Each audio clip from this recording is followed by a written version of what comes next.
বদলগাছীতে দাবি মৌলিক উন্নয়ন সংস্থার আয়োজনে উপজেলা দিবস উদযাপন।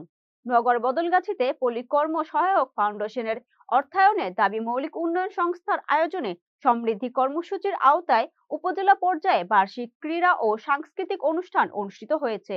বদলগাছী প্রতিনিধি সরার হোসেন অপুর পাঠানো ভিডিও ও তথ্যচিত্রে থাকছে বিস্তারিত।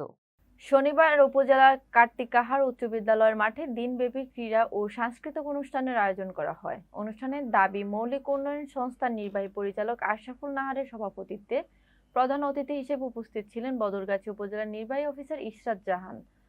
বিশেষ অতিথি হিসেবে উপস্থিত ছিলেন বদলগাছী মডেল প্রেস ক্লাবের সভাপতি মোহাম্মদ ফেরদৌস হোসেন, কার্তিকাহার উচ্চ বিদ্যালয়ের প্রধান শিক্ষক মুমতাজুর রহমান, কার্তিকাহার সরকারি প্রাথমিক বিদ্যালয়ের প্রধান শিক্ষক মোহাম্মদ রেজাউল নবী প্রমুখ।